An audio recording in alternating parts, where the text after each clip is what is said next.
എവർക്കും നമസ്കാരം. അഡ്ഹോക്ക് ലേണിംഗിലേക്ക് സ്വാഗതം. ഇന്ത്യൻ ജോഗ്രഫിയിലെ ഏറ്റവും പ്രധാനപ്പെട്ട ടോപ്പിക്കുകളിൽ ഒന്നായിട്ടുള്ള ഇന്ത്യയിലെ മണ്ണിനങ്ങൾ എന്ന് പറയുന്ന ഭാഗമാണ് നമ്മൾ ഇന്ന് പഠിച്ചു തുടങ്ങുന്നത്. ഒരുപാട് ചോദ്യങ്ങൾ ഈ ഭാഗത്ത് നിന്ന് വന്നിട്ടുണ്ട്. കുറച്ച് വിശദമായിട്ട് പഠിക്കേണ്ട ഒരു ടോപ്പിക് തന്നെയാണ് ഇന്ത്യയിലെ മണ്ണിനങ്ങൾ എന്ന് പറയുന്നത്. അപ്പോൾ ആദ്യമായിട്ട് എന്താണ് മണ്ണ് എന്ന് നമുക്ക് നോക്കിയിട്ട് മുന്നോട്ട് പോകാം. ഭൂമിയുടെ ഉപരിതലത്തിൽ കാണപ്പെടുന്ന വിവിധ തരം ശിലാപദാർത്ഥങ്ങളുടെയും ജൈവ പദാർത്ഥങ്ങളുടെയും മിശ്രിതത്തെയാണ് മണ്ണെന്ന് പറയുന്നത്. അപ്പൊ എന്തായിരുന്നു മണ്ണെന്ന് പറയുന്നത്? ഭൂമിയുടെ ഉപരിതലത്തിലുള്ള വിവിധ തരം ശിലാപദാർത്ഥങ്ങളുടെയും ജൈവ പദാർത്ഥങ്ങളുടെയും മിശ്രിതത്തെ വിളിക്കുന്ന പേരാണ് മണ്ണെന്ന് പറയുന്നത്. ആയിരക്കണക്കിന് വർഷങ്ങളുടെ പരിണാമ പ്രക്രിയയിലൂടെയാണ് മണ്ണ് രൂപം കൊള്ളുന്നത്. അതായത് ഒരുപാട് വർഷ കാലഘട്ടത്തിലെ വിവിധ തരം ജിയോളജിക്കൽ പ്രോസസ്സിന്റെ ഭാഗമായിട്ടാണ് മണ്ണ് രൂപം കൊള്ളുന്നത്. അതുകൊണ്ട് തന്നെയാണ് മണ്ണിന് ഒരുപാട് പ്രാധാന്യമുണ്ടെന്ന് പലപ്പോഴും നമ്മൾ പറഞ്ഞു വരുന്നത്. ഇനിയും മണ്ണിനങ്ങളുടെ ക്ലാസിഫിക്കേഷനിലേക്ക് കടക്കുന്ന സമയത്ത് മണ്ണിനങ്ങളെ നമുക്ക് അടിസ്ഥാനപരമായിട്ട് രണ്ടായിട്ടാണ് തരംതിരിച്ചിരിക്കുന്നത്. പൊതുവെ ലോകത്തിന്റെ എല്ലാ സ്ഥലങ്ങളിലും കാണപ്പെടുന്ന മണ്ണിനങ്ങളെ ഏറ്റവും അടിസ്ഥാനമായിട്ട് രണ്ടായിട്ടാണ് തരംതിരിക്കുന്നത്. അതിൽ ഒന്നാമത്തെ കാറ്റഗറിയാണ് ഉർവര എന്ന് പറയുന്നത്. ഉർവരയും ഊഷരയും പല രീതിയിലുള്ള ക്ലാസിഫിക്കേഷൻസ് ഉണ്ട്. എന്നാൽ ഇത് അടിസ്ഥാനപരമായിട്ടുള്ള തരംതിരിവാണ്. ഉർവര സോയിലും ഊഷര സോയിലും അല്ലെങ്കിൽ ഉർവര മണ്ണും ഊഷര മണ്ണും എന്ന് പറയുന്ന ക്ലാസിഫിക്കേഷൻ താരതമ്യേന എളുപ്പമുള്ള ഒരു ക്ലാസിഫിക്കേഷൻ തന്നെയാണ് ഇത്. ഉർവര എന്ന് പറയുന്നത് കൃഷിക്ക് ഏറ്റവും അനുയോജ്യമായിട്ടുള്ള മണ്ണിനെ വിളിക്കുന്ന പേരാണ് ഉർവര എന്ന് പറയുന്നത്. കൃഷിക്ക് ഏറ്റവും അനുയോജ്യമായിട്ടുള്ള മണ്ണാണ് ഉർവര. അത്യാവശ്യം എല്ലാ ഭക്ഷ്യവിളകളും കൃഷി ചെയ്യാൻ പ്രാപ്തമായിട്ടുള്ള മണ്ണാണ് ഉർവര എന്ന് പറയുന്നത്. എന്നാൽ ഊഷര എന്ന് പറയുന്ന കാറ്റഗറിയിലേക്ക് വരുന്ന സമയത്ത് കൃഷിക്ക് ഒട്ടും അനുയോജ്യമല്ലാത്ത യാതൊരുവിധ രീതിയിലുള്ള അഗ്രികൾച്ചറൽ ആക്ടിവിറ്റികളും സാധ്യമാവാത്ത മണ്ണിനെ വിളിക്കുന്ന പേരാണ് ഊഷര എന്ന് പറയുന്നത്. അപ്പൊ മണ്ണിനങ്ങളെ പറ്റിയുള്ള അടിസ്ഥാനപരമായിട്ടുള്ള ക്ലാസിഫിക്കേഷൻ ആണ് പറഞ്ഞത് ഉർവരയും ഊഷരയും. ഉർവര എന്ന് പറയുന്നത് കൃഷിക്ക് ഏറ്റവും അനുയോജ്യമായിട്ടുള്ള മണ്ണാണ് ഉർവര എന്ന് പറയുന്നത്. കൃഷിക്ക് ഒട്ടും അനുയോജ്യമല്ലാത്ത ഫലപുഷ്ടത ഒട്ടും തന്നെ ഇല്ലാത്ത മണ്ണാണ് ഊഷര എന്ന് പറയുന്നത്. ഇനിയും അടിസ്ഥാന കാര്യങ്ങൾ എന്ന് പറയുന്ന ഭാഗത്ത് പെഡോളജി നമുക്ക് പഠിച്ചു പോകാം. എന്താണ് പെഡോളജി എന്ന് പറഞ്ഞാല്? അല്ലെ, കൂട്ടുകാർക്ക് അറിയാം പെഡോളജി എന്ന് പറഞ്ഞാൽ എന്താണ്? മണ്ണിനങ്ങളെ പറ്റിയുള്ള പഠനമാണ്. സ്റ്റഡി ഓഫ് സോയിൽസ് ആണ് അല്ലെ. മണ്ണിനങ്ങളെ പറ്റിയുള്ള പഠനത്തെ വിളിക്കുന്ന പേരാണ് പെഡോളജി എന്ന് പറയുന്നത്. ചേർത്ത് വെച്ച് പഠിക്കണം. പെട്രോളജി എന്തായിരുന്നു? പെട്രോളജി എന്ന് പറയുന്നത് ശിലകളെ പറ്റിയുള്ള പഠനമാണ്. സ്റ്റഡി ഓഫ് റോക്സ് ആണ് ഏത്? പെട്രോളജി എന്ന് പറയുന്നത്. അതേപോലെ തന്നെ പഠിക്കേണ്ട മറ്റൊന്നാണ് പോട്ടമോളജി എന്ന് പറയുന്നത്. എന്തായിരുന്നു പോട്ടമോളജി? നദികളെ പറ്റിയുള്ള പഠനമാണ് അല്ലെ. അപ്പൊ മൂന്നെണ്ണമാണ് നമ്മൾ പഠിച്ചത്: പെഡോളജി, പെട്രോളജി, പോട്ടമോളജി. പെഡോളജി എന്ന് പറഞ്ഞാൽ എന്താണ്? മണ്ണിനങ്ങളെ പറ്റിയുള്ള പഠനമാണ് പെഡോളജി. പെട്രോളജി ശിലകളെ പറ്റിയുള്ള പഠനമാണ് പോട്ടമോളജി എന്താണ്? നദികളെ പറ്റിയുള്ള പഠനമാണ് ഇത് പോട്ടമോളജി എന്ന് പറയുന്നത്. ഒരുപാട് തവണ ചോദിച്ച ഒരു ചോദ്യമാണ് അന്താരാഷ്ട്ര മണ്ണുവർഷം ഏതാണ്? 2015 ആണ് കേട്ടോ. അന്താരാഷ്ട്ര തലത്തില് മണ്ണുവർഷമായി ആചരിച്ച വർഷമാണ് 2015 എന്ന് പറയുന്നത്. 2015 അന്താരാഷ്ട്ര തലത്തില് മണ്ണുവർഷമായി ആചരിച്ചത്. ഇനി മറ്റൊരു 5ന്റെ കാര്യം കൂടി പറയാം. അതൊരു മാസമാണ് ഡിസംബർ 5. എന്താണ് ഡിസംബർ 5ന്റെ പ്രത്യേകത? മണ്ണ് ദിനമായി ആചരിക്കുന്ന ദിവസമാണ് ഡിസംബർ 5 എന്ന് പറയുന്നത്. ആഗോള തലത്തില് മണ്ണ് ദിനമായി ആചരിക്കുന്ന ദിവസമാണ് ഡിസംബർ 5 എന്ന് പറയുന്നത്. 2022 ചോദിച്ചൊരു ചോദ്യമാണ് ഏതു വർഷം മുതലാണ് ഡിസംബർ 5 മണ്ണ് ദിനമായി ആചരിക്കാൻ തീരുമാനിച്ചത്? ഏതു വർഷം മുതലാണ് ഡിസംബർ 5 മണ്ണ് ദിനമായി ആചരിക്കാൻ തീരുമാനിച്ചത്? 2014 മുതലാണ്. അപ്പോൾ 2014 മുതലാണ് ഡിസംബർ 5 മണ്ണ് ദിനമായി ആചരിക്കാൻ തീരുമാനിച്ചത്.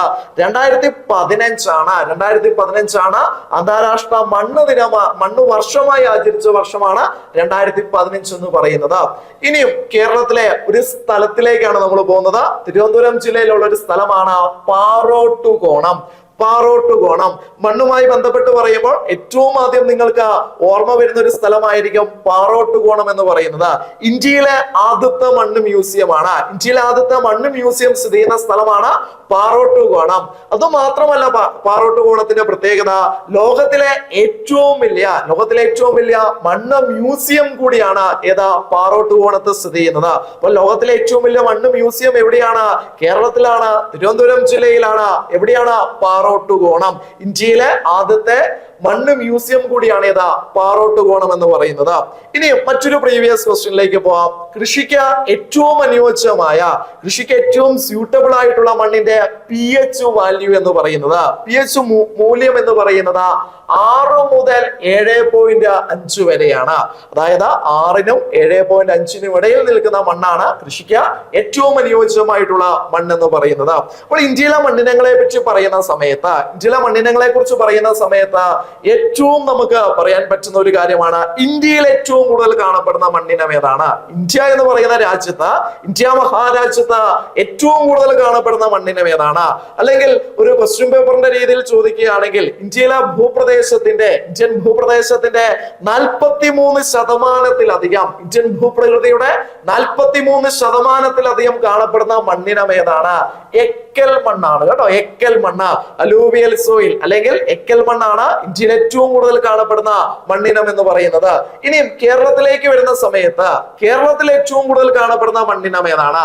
കേരളത്തിൽ ഏറ്റവും കൂടുതൽ കാണപ്പെടുന്ന മണ്ണിനം ഏതാണ്? പൊതുവെ ലളിതമായിട്ടുള്ള ഒരു ചോദ്യമാണ്. ചെങ്കൽ മണ്ണാണ് കേട്ടോ. ചെങ്കൽ മണ്ണ്, ലാറ്ററൈറ്റ് എന്ന് നമ്മൾ പറയും. ചെങ്കൽ മണ്ണാണ് കേരളത്തിൽ ഏറ്റവും കൂടുതൽ കാണപ്പെടുന്നത്. എന്നാൽ കുറച്ചുകൂടെ വ്യത്യസ്തമായ ഒരു ചോദ്യം, സൗത്ത് ഇന്ത്യയിൽ ഏറ്റവും കൂടുതൽ കാണപ്പെടുന്ന മണ്ണ്, തെക്കേ ഇന്ത്യയിൽ ഏറ്റവും കൂടുതൽ കാണപ്പെടുന്ന മണ്ണ്, അതിന്റെ ആൻസർ ചെങ്കൽ മണ്ണാണോ? അല്ല, അത് ചെമ്മണ്ണാണ്, റെഡ് സോയിൽ ആണ്. തെക്കേ ഇന്ത്യയിൽ ഏറ്റവും കൂടുതൽ കാണപ്പെടുന്ന മണ്ണിനം ഏതാണ്? ചെമ്മണ്ണാണ്. അപ്പോൾ 3 ചോദ്യങ്ങളാണ് പറഞ്ഞത്. ഇന്ത്യയില് ഏറ്റവും കൂടുതൽ കാണപ്പെടുന്ന മണ്ണ് എക്കൽ മണ്ണാണ്. കേരളത്തിൽ ഏറ്റവും കൂടുതൽ കാണപ്പെടുന്ന മണ്ണ് ചെങ്കൽ മണ്ണാണ്, ലാറ്ററൈറ്റ് ആണ്. ഇനി തെക്കേ ഇന്ത്യയില്, സൗത്ത് ഇന്ത്യയിൽ ഏറ്റവും കൂടുതൽ കാണപ്പെടുന്ന മണ്ണ് ചെമ്മണ്ണാണ്. ഏതാണ്? ചെമ്മണ്ണാണ്. ഇനി ഇന്ത്യയിലെ മണ്ണിനങ്ങളെ പറ്റി പറയുന്ന സമയത്ത് ഇന്ത്യയിൽ എത്ര തരത്തിലുള്ള മണ്ണിനങ്ങൾ ഉണ്ട് എന്ന് ചോദിച്ചിട്ടുണ്ടെങ്കിൽ 8 എന്നുള്ളതാണ് ശരിയായിട്ടുള്ള ആൻസർ. ഇന്ത്യയിൽ എത്ര രീതിയിലുള്ള മണ്ണിനങ്ങൾ ഉണ്ടെന്ന് ചോദിച്ചിട്ടുണ്ടെങ്കിൽ 8 എന്നുള്ള ആൻസറിലേക്ക് നിങ്ങൾ എത്തിച്ചേരുക. മണ്ണിനങ്ങളെ പറ്റി പഠിക്കുമ്പോൾ ആദ്യമായിട്ട് നിങ്ങൾ ഒരു സ്ഥാപനത്തിന്റെ പേര് പഠിക്കുകയാണെങ്കിൽ ആ സ്ഥാപനത്തിന്റെ പേര് ICAR എന്നായിരിക്കണം. ICAR എന്നായിരിക്കണം. Indian council of agricultural research. Indian council of agricultural research, ICAR. ICAR നിലവിൽ വന്ന വർഷമാണ് 1929. 1929ലാണ് ICAR നിലവിൽ വന്നത്. ഇന്ത്യയിലെ മണ്ണിനങ്ങളെ അടിസ്ഥാനപരമായിട്ട് തരംതിരിച്ച സ്ഥാപനം കൂടിയാണ് ഏത്? ICAR എന്ന് പറയുന്നത്. Indian council of agricultural research, അതാണ് ICAR എന്ന് പറയുന്നത്. ഇനി മണ്ണിനങ്ങളെ പറ്റി പഠിക്കുന്ന സമയത്ത് മറ്റൊരു സ്ഥാപനം കൂടി നമുക്ക് പഠിച്ചു മുന്നോട്ട് പോവാം. Soil survey of India. Soil survey of India 1956ലാണ് സോയിൽ സർവേ ഓഫ് ഇന്ത്യ നിലവിൽ വന്നത്. എന്നാൽ 2 വർഷങ്ങൾക്ക് ശേഷം, 2 വർഷം എന്ന് പറയുമ്പോൾ ഡേറ്റ് എത്രയായി, വർഷം എത്രയായി? 1958ആയി. 1958ൽ മറ്റൊരു സ്ഥാപനം നിലവിൽ വരുന്നു, soil and land use survey of India. Soil and land use survey of India. അപ്പോൾ 3 സ്ഥാപനങ്ങളാണ് നമ്മൾ പഠിച്ചത്.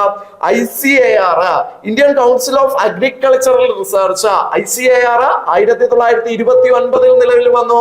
Soil survey of India, soil survey of ഇന്ത്യയുടെ വർഷം ഏതായിരുന്നു? 1956ലാണ് soil and land use survey of India. Soil and land use survey of India എന്നാണ് 1958ലാണ്. 1958ലാണ്. സോയിൽസുമായി ബന്ധപ്പെട്ട് പഠിപ്പിക്കുമ്പോൾ ചേർത്ത് വെച്ച് പഠിക്കേണ്ട ഒരു സ്ഥാപനമാണ് Indian institute of soil science. Indian institute of soil science 1988ലാണ് നിലവിൽ വന്നത്. അതിന്റെ ആസ്ഥാനം സ്ഥിതി ചെയ്യുന്നത് മധ്യപ്രദേശിലെ ഭോപ്പാലിലാണ്. മധ്യപ്രദേശിലെ ഭോപ്പാലില് 1988ലാണ് Indian institute of soil science നിലവിൽ വന്നത്. അപ്പോൾ സോയിൽസുമായി ബന്ധപ്പെട്ട ഇത്തരം ഇത്തരം സ്ഥാപനങ്ങൾ എന്ത് ചെയ്യുക, സോയിൽസുമായി ബന്ധപ്പെട്ട ഇത്തരം സ്ഥാപനങ്ങൾ കൃത്യമായിട്ട് പഠിച്ചു മുന്നോട്ട് പോവാം. ഇനിയും ഒരു പ്രദേശത്തെ മണ്ണ് രൂപീകരണത്തിലെ ഒരു പ്രദേശത്തിന്റെ സോയിൽ ഫോർമേഷനെ സഹായിക്കുന്ന കാരണങ്ങൾ എന്തെല്ലാമാണ്, അല്ലെങ്കിൽ ഘടകങ്ങൾ ഏതെല്ലാമാണ്? അതിൽ ഏറ്റവും പ്രധാനപ്പെട്ട ഒന്നാണ് ഭൂപ്രകൃതി എന്ന് പറയുന്നത്.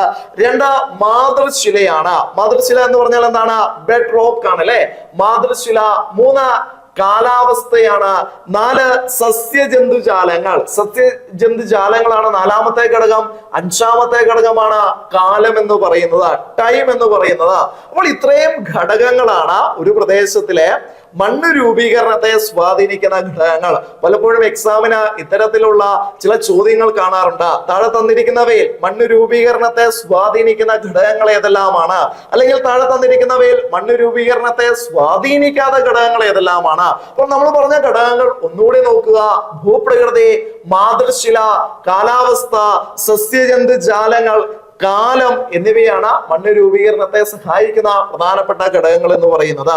മണ്ണുമായി ബന്ധപ്പെട്ട ക്ലാസിന്റെ തുടക്കത്തിൽ അടിസ്ഥാനപരമായിട്ടുള്ള ഒരു ക്ലാസിഫിക്കേഷൻ ഞാൻ പറഞ്ഞിട്ടുണ്ടായിരുന്നു, ഉർവരയും ഊഷരയും. ഓർക്കുന്നുണ്ട് എന്ന് വിചാരിക്കുന്നു. കൃഷിക്ക് ഏറ്റവും അനുയോജ്യമായിട്ടുള്ള മണ്ണിനെ വിളിക്കുന്ന പേരാണ് ഉർവര എന്ന് പറയുന്നത്. കൃഷിക്കൊട്ടും അനുയോജ്യമല്ലാത്ത മണ്ണിനെ വിളിക്കുന്ന പേരാണ് ഊഷര എന്ന് പറയുന്നത്. അത്തരത്തിലുള്ള മറ്റൊരു ക്ലാസിഫിക്കേഷൻ ആണ് അവശിഷ്ട മണ്ണും വഹിത മണ്ണും. അവശിഷ്ട മണ്ണും വഹിത മണ്ണും. നിങ്ങൾക്കറിയാം, മണ്ണ് രൂപീകരണത്തെ സ്വാധീനിക്കുന്ന ഘടകങ്ങൾ ഒരുപാടുണ്ട് അല്ലെ. പക്ഷെ മണ്ണ് രൂപപ്പെടാനുള്ള അടിസ്ഥാനപരമായിട്ടുള്ള കാരണം എന്ന് പറയുന്നത് അപക്ഷയമാണ്, വെതറിംഗ് ആണ്. ഒരു ബെഡ് റോക്കിനുണ്ടാവുന്ന ഏതുതരം നാശത്തെ നമുക്ക് എന്ത് പറയാം? വെതറിംഗ് എന്ന് പറയാം അല്ലെ, അപക്ഷയം എന്ന് പറയാം. അപക്ഷയത്തിലൂടെയാണ് മണ്ണ് രൂപീകൃതമാവുന്നത്. അതിൽ ആദ്യത്തെ ക്ലാസിഫിക്കേഷൻ ആണ് അവശിഷ്ട മണ്ണ് എന്ന് പറയുന്നത്. ഇപ്പോൾ ഇതൊരു ബെഡ് റോക്ക് ആണെന്ന് വിചാരിക്കാം, ഇതൊരു മാതൃശിലയാണെന്ന് വിചാരിക്കുക. ഈ മാതൃശിലയ്ക്ക് അപക്ഷയം സംഭവിച്ച മണ്ണ് ഇവിടെ തന്നെയാണ് രൂപം കൊള്ളുന്നതെങ്കിൽ, ഇതൊരു മാതൃശിലയാണ്, ഈ മാതൃശിലയ്ക്ക് അപക്ഷയം സംഭവിച്ച മണ്ണ് ഇവിടെ തന്നെയാണ് ഫോം ചെയ്യുന്നതെങ്കിൽ ആ മണ്ണിനെ നമ്മൾ വിളിക്കുന്ന പേരാണ് അവശിഷ്ട മണ്ണ് എന്ന് പറയും. അതായത് മാതൃശിലയ്ക്ക് അപക്ഷയം സംഭവിച്ച സ്ഥലത്ത് തന്നെയാണ് മണ്ണ് രൂപം കൊള്ളുന്നെങ്കിൽ ആ മണ്ണിനെ വിളിക്കുന്ന പേരാണ് അവശിഷ്ട മണ്ണ് എന്ന് പറയുന്നത്. എന്നാൽ എല്ലായ്പ്പോഴും ഇങ്ങനെ ആയിരിക്കണമെന്ന് ഒരു നിർബന്ധവുമില്ല. ചില സാഹചര്യങ്ങളിൽ ജിയോളജിക്കൽ ഏജന്റുകൾ ആരെല്ലാമാണ് ജിയോളജിക്കൽ ഏജന്റുകൾ എന്ന് പറയുന്നത്? റണ്ണിംഗ് വാട്ടർ പറയാം, ഗ്രൗണ്ട് വാട്ടർ പറയാം, കാറ്റ് പറയാം, ഹിമാനികൾ പറയാം, തിരമാലകൾ പറയാം. ഈ ജിയോളജിക്കൽ ഏജന്റുകള് ഈ അപക്ഷയം സംഭവിച്ച മെറ്റീരിയൽസിനെ ഒരു വശത്ത് നിന്ന് മറ്റൊരു വശത്തേക്ക് ട്രാൻസ്പോർട്ട് ചെയ്യാറുണ്ട്, വഹിച്ചുകൊണ്ട് പോകാറുണ്ട് അല്ലെ. അങ്ങനെ ആ ട്രാൻസ്പോർട്ട് ചെയ്ത സ്ഥലത്ത് അത് മണ്ണായിട്ട് രൂപാന്തരപ്പെടുന്നുണ്ടെങ്കിൽ അതിനെ വിളിക്കുന്ന പേരാണ് വഹിത മണ്ണ് എന്ന് വിളിക്കും. അപ്പോൾ എന്താ ഇവിടെ പറഞ്ഞ വ്യത്യാസം എന്താണ്? മാതൃശിലയ്ക്ക് അപക്ഷയം സംഭവിച്ച അവിടെ തന്നെ അത് മണ്ണായിട്ട് രൂപാന്തരപ്പെടുന്നുണ്ടെങ്കിൽ അതിനെ വിളിക്കുന്ന പേര് അവശിഷ്ട മണ്ണ് എന്നാണ്. എന്നാൽ മാതൃശിലയ്ക്ക് അപക്ഷയം സംഭവിച്ച സ്ഥലത്ത് നിന്ന് ഏതെങ്കിലും ജിയോളജിക്കൽ ഏജന്റ്, അത് ഇന്നയാളായിരിക്കണമെന്നില്ല, ഏതെങ്കിലും ഒരു ജിയോളജിക്കൽ ഏജന്റ് അവിടെ നിന്ന് മറ്റൊരു സ്ഥലത്തേക്ക് വഹിച്ചുകൊണ്ട് പോയി ആ ഒരു പുതിയ സ്ഥലത്താണ് അത് മണ്ണായിട്ട് രൂപാന്തരപ്പെടുന്നുണ്ടെങ്കിൽ അതിനെ വിളിക്കുന്ന പേരാണ് വഹിത മണ്ണ് എന്ന് വിളിക്കും കേട്ടോ. അതിനെ വിളിക്കുന്ന പേരാണ് വഹിത മണ്ണ്. ഇത് ഒന്നോ രണ്ടോ ദിവസങ്ങൾ കൊണ്ട് സംഭവിക്കുന്ന കാര്യമല്ല, ആയിരക്കണക്കിന് വർഷങ്ങൾ എടുത്ത് സംഭവിക്കുന്ന കാര്യമാണ്. ഇനിയും ഈ വഹിത മണ്ണ് എന്ന് പറഞ്ഞാൽ എന്തായിരുന്നു? വഹിത മണ്ണ് എന്ന് പറഞ്ഞാൽ ജിയോളജിക്കൽ ഏജന്റുകൾ കൊണ്ടുപോകുന്ന അല്ലെ പുതിയ സ്ഥലത്തേക്ക് കൊണ്ടുപോയ മണ്ണിനെയാണ് വഹിത മണ്ണ് എന്ന് പറയുന്നത്. ഈ വഹിത മണ്ണിനെ കൊണ്ടുപോയ ഏജന്റ് ആരാണ്, അല്ലെങ്കിൽ കൊണ്ടുപോയ ഏജന്റിന്റെ അടിസ്ഥാനത്തിൽ ആരാണോ കൊണ്ടുപോയത് ആ ഏജന്റിന്റെ അടിസ്ഥാനത്തിൽ വഹിത മണ്ണിനെ മൂന്നായി തരം തിരിക്കാം. അതിൽ ഒന്നാമത്തതാണ് കൊളൂവിയം എന്ന് പറയുന്നത്. രണ്ട് അലൂവിയമാണ്. മൂന്ന് എയോലിയൻ. മൂന്നാമത്തെ മണ്ണിനെ വിളിക്കുന്ന പേരാണ് എയോലിയൻ എന്ന് പറയുന്നത്. അപ്പൊ വഹിത മണ്ണിനെയാണ്, വഹിത മണ്ണെന്ന് പറഞ്ഞാൽ എന്താണ്? അപക്ഷയം സംഭവിച്ച സ്ഥലത്ത് നിന്ന് ജിയോളജിക്കൽ ഏജന്റുകൾ മറ്റൊരു സ്ഥലത്തേക്ക് വഹിച്ചുകൊണ്ടുപോയി അവിടെ രൂപാന്തരപ്പെട്ട മണ്ണാണ് വഹിത മണ്ണ്. വഹിത മണ്ണിനെ ഏത് ഏജന്റ് ആണോ വഹിച്ചുകൊണ്ട് പോയത് എന്നതിന്റെ അടിസ്ഥാനത്തിൽ വഹിത മണ്ണിനെ മൂന്നായിട്ട് തരംതിരിക്കാം: കൊളൂവിയം, അലൂവിയം, എയോലിയൻ. കൊളൂവിയം, alluvium, aeolian. അതിൽ ഒന്നാമത്തെയാണ് കൊളൂവിയം എന്ന് പറയുന്നത്. കൊളൂവിയം സാധാരണ കൊളൂവിയം മണ്ണ് കാണപ്പെടുന്നത് ഏതെങ്കിലും കുന്നിൻ പ്രദേശങ്ങളുടെ അടിവാരങ്ങളിലായിരിക്കും. ഇപ്പോൾ ഉദാഹരണമായി ഇതൊരു കുന്നാണെന്ന് വിചാരിക്കുക. ഈ കുന്നിന്റെ ചെരുവുകളിൽ ഇഷ്ടം പോലെ ചെറിയ ചെറിയ കല്ലുകൾ ഉണ്ടാവും, അപക്ഷയം സംഭവിച്ച മെറ്റീരിയൽസ് ഉണ്ടാവും അല്ലെ.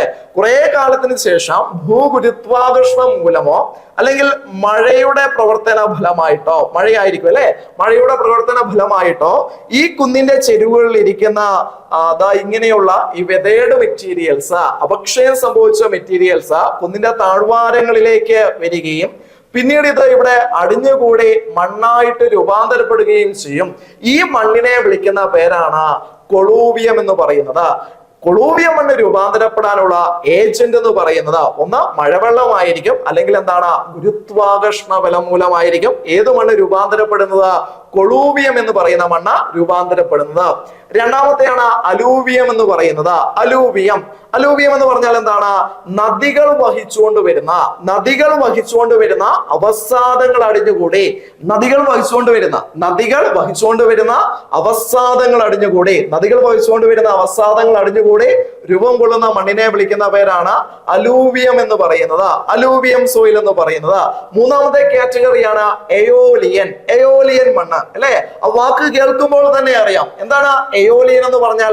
കാറ്റുമായി ബന്ധപ്പെട്ട ഒരു വാക്കാണ് അല്ലെ. കാറ്റിന്റെ പ്രവർത്തന ഫലമായിട്ട് നമുക്കറിയാം പല സ്ഥലത്തും നമ്മൾ കണ്ടിട്ടുണ്ട്, കാറ്റടിക്കുന്നതിന്റെ ഭാഗമായിട്ട് ചെറിയ ചെറിയ തരികളെല്ലാം തന്നെ വായുവിൽ ഉയർന്നു പൊങ്ങി മറ്റൊരു സ്ഥലത്തേക്ക് പോകുന്ന കണ്ടിട്ടുണ്ട് അല്ലെ.